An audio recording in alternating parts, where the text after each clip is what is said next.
Good morning students. आज हम करेंगे चैप्टर नंबर 2 के प्रीवियस ईयर क्वेश्चन आंसर्स जो 2017, 18 और 19 में आपके एग्जाम्स में पूछे गए हैं। तो अब देखिए, ये क्वेश्चंस हैं, 6 क्वेश्चंस हैं और उनके 4 ही आंसर बनते हैं जो मैंने अपने हाथ से लिख दिए हैं। आप इन्हीं क्वेश्चंस के आंसर्स को लिख लेंगे और इन्हें याद करना है। तो आप देखिए स्टूडेंट्स, पहला क्वेश्चन है हमारा, does Sahib remember his native land. क्या साहिब को अपना जो नेटिव लैंड है, उसका जो ओरिजिनल लैंड है वो उसे पता है, याद है उसके बारे में। तो हम क्वेश्चन देखेंगे। पहला आंसर है, पहले मैंने सारे क्वेश्चंस लिखे हैं, उसके बाद उनके आंसर्स लिखे हैं। अगर आप गाइड में से करना चाहें तो उनके पेज नंबर भी मैंने लिख दिए हैं, और नहीं तो मैंने गाइड में से इनको छोटा करके, मतलब इनको सिंपल लैंग्वेज में लिखा है। आप चाहें तो ये लिख कर याद कर सकते हैं, और अगर आपको वो याद होने में आप कन्वीनियंट फील करते हैं तो आप वो कर सकते हैं। तो अपनी कन्वीनियंसी के अनुसार इनको याद करें। Does Sahib remember his native land. क्या उसको नेटिव लैंड, अब साहिब के बारे में आपने कल चैप्टर मैंने भेजा था वीडियो, तो आपने पढ़ा होगा साहिब कौन था। साहिब एक रैग पिकर था जो पहले ढाका बांग्लादेश में रहता था, ढाका का निवासी था। उनका घर जो था वो बिल्कुल खेतों के बीच में हुआ करता था, लेकिन बार बार स्टॉर्म्स आते रहते थे वहाँ पर, और उन तूफानों की वजह से उनका घर, उनकी जो फसल है वो सारी क्रॉप्स बर्बाद होती रहती थी, और उन्होंने परेशान होकर अपना जगह, अपना घर बार सब कुछ छोड़ छाड़ के वो माइग्रेंट बन गए और जाके दिल्ली में सीमापुरी में रहने लगे। अब यहाँ पर आने के बाद उन्होंने सोचा था कि वो बहुत पैसे कमा लेंगे, सब कुछ कर लेंगे, दिल्ली तो बहुत बड़ा शहर है, लेकिन आने के बाद उन्हें कोई कुछ काम नहीं मिला। वहाँ उनका अपना काम था, लेकिन यहाँ पर वो कुछ नहीं कर सके। और अब यहाँ पर वहाँ से आए हुए सारे माइग्रेंट्स जो हैं वो मोस्टली रैग पिकर्स हैं, कबाड़ बीनते हैं और कबाड़ को इकट्ठा करके उनसे उनसे उनको बेचकर पैसे कमाते हैं और इसी से अपनी लिविंग चलाते हैं। तो ऐसा ही इन्हीं में से एक है साहिब। तो इसमें हमसे क्वेश्चन पूछा गया कि साहिब को क्या अपनी जो नेटिव लैंड है ढाका उसको याद है। तो no, Saheb does not remember his native land. His native land is Dhaka. उसकी जो नेटिव लैंड है वो ढाका है, जो बांग्लादेश में है। He and his family left his home long ago. वह और उसका परिवार काफ़ी समय पहले अपना घर छोड़ चुके हैं। Now his family came to Seemapur in Delhi. ये क्वेश्चन बहुत बार पूछा जाएगा, और आप एक बार 3-4 क्वेश्चन इसमें से पूछे जाते हैं, सब में यही पूछा जाता है कि वो कहाँ से था और कहाँ पर अब वो रहते थे और वो क्या काम करता था।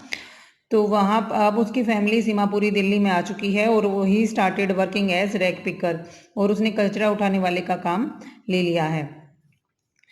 उसके बाद नेक्स्ट क्वेश्चन देखिए स्टूडेंट्स। नेक्स्ट क्वेश्चन है, how can Mukesh realize his dream. अब मुकेश, दूसरा बंदा जो है इस स्टोरी में वो है मुकेश। मुकेश फिरोजाबाद में रहता है, एक बेंगल मेकिंग फैमिली से रिलेटेड है, लेकिन वो बेंगल्स नहीं बनाना चाहता। वो चाहता है कि वो मोटर मैकेनिक बने, उसका सपना है कि वो कार ड्राइविंग करे। तो यही सब बातें हमने चैप्टर इसके आंसर नंबर 2 में लिखी हैं। तो आंसर नंबर 2 में मुकेश के बारे में आप इन लाइनों को जरूर याद करेंगे। Mukesh is a Bengal maker of Firozabad. अब फिरोजाबाद किस चीज़ के लिए फेमस है ये भी पूछा जाता है क्वेश्चन, और इसका भी आंसर मैंने नीचे लिखा है।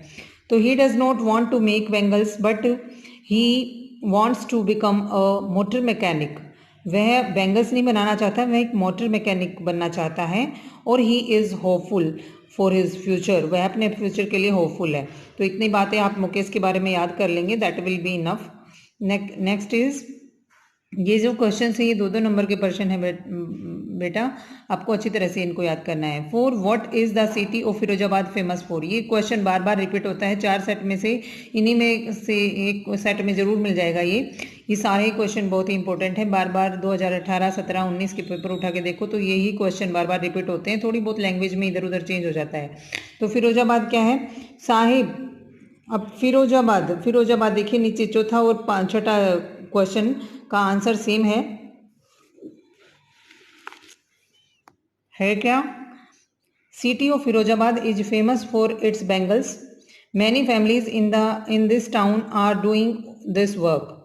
अब जो फिरोजाबाद का शहर है वो फेमस है अपने बेंगल मेकिंग के लिए, और बहुत सारी फैमिलीज जो हैं इस टाउन में वो यही काम करती हैं। They work in glass industry. वे इस ग्लास इंडस्ट्रीज में डार्क सेल में काम करती हैं, अंधेरी सेल्स में काम करती हैं, जहाँ पर ना हवा होती है ना लाइट होती है। और जब उन्हें लाइट में रहने की आदत नहीं होती तो they can't bear the day light.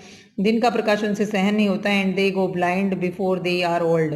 बूढ़े होने से पहले ही वो अंधे हो जाते हैं। तो ये क्वेश्चन नंबर 6 में पूछा है कि क्या hazard of working in glass bangles industry में काम करने के क्या क्या खतरे हैं, सॉरी, तो ये बात पूछी गई है। और फिरोजाबाद वाले में भी आपको ये लिखना है। तो दोनों क्वेश्चनों का आंसर सेम रहेगा, आपको इसको इसी तरह से लिखना है और याद करना है। उसके बाद देखिए स्टूडेंट्स, ये सारे क्वेश्चन, उसके बाद हम क्वेश्चन नंबर 3 और question number 6। Question number 3, what is Saheb looking for in the garbage dump. Garbage dump ये आपका 2018 में आया था और 2017 में आया हुआ है कि what is Saheb looking for in the garbage dump and where is Saheb and where has he come from. Question number 3 और 5 को मिला के 2017 में पूछा गया था, एक ही क्वेश्चन बना के, और 2018 में सिर्फ ऊपर वाला थर्ड क्वेश्चन आया है। तो इसके साथ ही आप इसका आंसर लिखेंगे कि साहिब कौन है। साहिब एक रैग पिकर है और he is looking for the papers and rags, plastic items etcetera for